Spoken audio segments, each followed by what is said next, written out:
Assalamualaikum warahmatullahi wabarakatuh. Alhamdulillah, Alhamdulillah. Puji syukur kita panjatkan kehadirat Ilahi Robbi Allah Subhanahu wa Ta'ala yang telah memberikan rahmat dan hidayahnya kepada kita semua, sehingga pada kesempatan hari ini kita dapat berjumpa kembali walaupun via daring. Tidak lupa sholawat serta salam kita haturkan kepada junjungan kita Nabi Muhammad Sallallahu Alaihi Wasallam.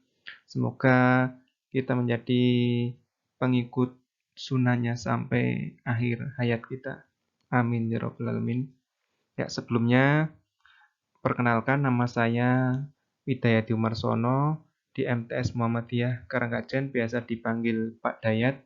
Di sini saya mengampu mata pelajaran bimbingan dan konseling. Saya ditugaskan untuk mengajar di kelas 7A sampai dengan 7F. Jadi, selamat kepada adik-adik yang sudah diterima di MTS Muhammadiyah Karangkajen. Ya, lanjut saja adik-adik. Untuk materi matsama yang ketiga ini adalah pengenalan bimbingan dan konseling. Itu ya. Jadi apa itu bimbingan dan konseling? Jadi adik-adik pasti kan masih awam dengan kata-kata atau kalimat bimbingan dan konseling. Jadi pengertian bimbingan dan konseling itu adalah suatu proses pemberian bantuan kepada seseorang agar ia mampu memahami diri dalam menyesuaikan dan mengembangkan diri. Sedangkan konseling adalah proses pemberian bantuan yang dilakukan oleh seseorang konselor atau tenaga ahli terhadap individu atau peserta didik guna mengatasi suatu permasalahan agar potensi yang dimiliki oleh peserta didik dapat maksimal. Jadi seperti itu pengertiannya. Terus apa saja sih bidang di bimbingan dan konseling itu? Ada 4 bidang bimbingan dan konseling. Yang pertama itu ada bidang bimbingan pribadi. Jadi bidang bimbingan pribadi itu adalah suatu layanan yang diberikan kepada siswa untuk menemukan dan mengembangkan diri pribadi sehingga menjadi pribadi yang mantap dan mandiri. Jadi bidang pribadi ini adalah suatu layanan yang dikembangkan untuk mengembangkan pribadi masing-masing. Jadi karena setiap pribadi itu mempunyai karakternya masing-masing, jadi di bimbingan dan konseling itu bagaimana cara menemukan potensi yang ada di setiap individu itu agar potensinya itu maksimal. Misalnya contohnya dia masih bingung dalam cita-citanya. Jadi dengan kita belajar atau kita sering konsultasi dengan Bapak Ibu Guru mapel bimbingan konseling, kita insya Allah akan menemukan potensi yang ada di diri kita masing-masing. Terus bidang bimbingan sosial. Jadi bidang bimbingan sosial itu adalah layanan bimbingan yang diberikan kepada siswa untuk mengenal lingkungan. Lingkungan itu bisa lingkungan sekolah, lingkungan masyarakat, maupun lingkungan keluarga.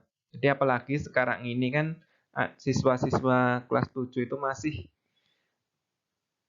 mengenal lingkungan baru di MTS Muhammadiyah Karangkajen.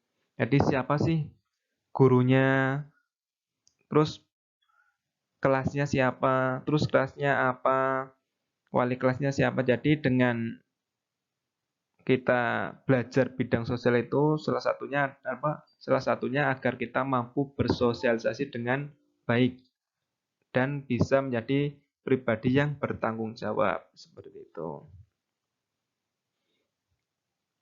Terus yang ketiga itu adalah bidang bimbingan belajar. Bidang bimbingan belajar itu adalah suatu layanan yang diberikan kepada siswa untuk dapat membentuk kebiasaan yang baik. Selain itu, bidang bimbingan belajar ditujukan untuk mengembangkan lebih lanjut rasa ingin tahu. Jadi kan sekarang ini semakin maju ya, semakin maju teknologi, semakin pudarnya budaya membaca siswa-siswi. Ya tidak. Jadi semakin maju teknologi tapi semakin pudarnya untuk membaca. Kadang siswa itu malah suka dengan game online. Jadi untuk belajar itu siswa itu malas ya. Dengan kita belajar, dengan kita belajar di bidang bimbingan belajar, kita akan semakin mudah untuk memotivasi kita dalam hal pengetahuan. Terus bidang karir. Jadi di layanan bimbingan konseling itu ada bidang karir yang mana layanan ini termasuk siswa itu dapat merencanakan ketika dia mau melanjutkan studi atau melanjutkan dunia pekerjaan. Dia setelah misalnya dia punya cita-cita ingin jadi pemain sepak bola atau ingin menjadi dokter, guru. Jadi dia sudah merencanakan dari sekarang jurusan apa saja atau ilmu apa saja yang dia ingin pelajari. Itu. Terus apalagi Pak? Terus jenis layanan di bidang bimbingan konseling itu mencakup 7 aspek, yaitu layanan orientasi. Layanan ini diberikan pada siswa untuk dapat lebih mengenal lingkungan sekolah yang baru dimasuki sekarang ini. Sama, jadi nanti adik-adik itu untuk materi bimbingan dan konseling yang pertama itu biasanya akan diberikan layanan orientasi. Itu biasanya mengenal pribadi masing-masing. Jadi dengan misalnya Misalnya nama, alamat, itu jadi mengenal orientasinya, mengenal lingkungan yang baru. Terus yang kedua itu layanan informasi. Layanan informasi itu diberikan kepada siswa guna siswa itu dapat paham, dapat mengetahui tugas apa yang akan ingin dikerjakan oleh siswa tersebut. Jadi jangan sampai di masa pandemi ini, apalagi di masa pandemi ini kita harus mengenal teknologi ya sedikit-sedikit. Jadi jangan sampai kalian itu di masa pandemi ini malah malas-malesan. Salah satunya malas untuk mengerjakan tugas dari Bapak Ibu guru. Terus yang ketiga itu adalah layanan penempatan penyaluran. Biasanya itu siswa itu akan ditempatkan sesuai dengan bakat dan minatnya. Nanti di kelas 9 biasanya ada materi tentang peminatan dan bakatnya. Seperti itu.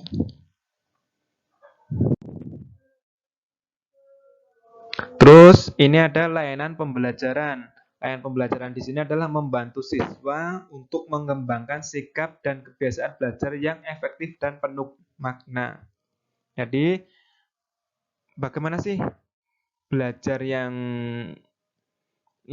baik itu seperti apa? Nanti akan dipelajari di materi bimbingan dan konseling. Jangan sampai ketika mau ujian itu kalian malah SKS. SKS itu sistem kerja semalam. Jadi kalian hanya belajar pas mau ujian saja. Itu sangat kurang baik. Kurang baik dalam melangkap ilmu dan kurang baik dalam sikapnya, perilakunya. Terus di bimbingan dan konseling itu ada dua layanan. Layanan yang pertama itu adalah layanan konseling individu.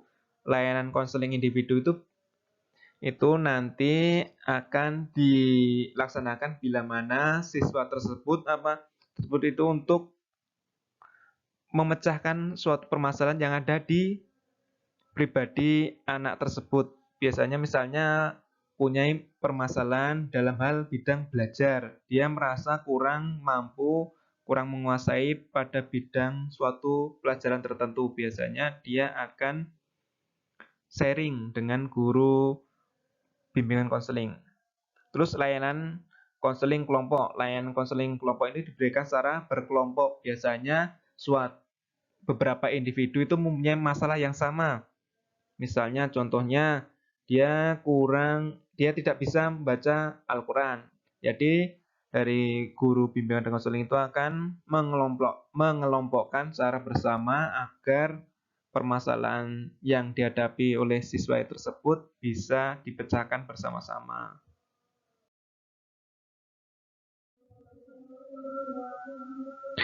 Terus ada yang ketiga itu layanan bimbingan kelompok. Layanan bimbingan kelompok itu diberikan kepada sekelompok siswa yang baik, yang memiliki masalah ataupun tidak.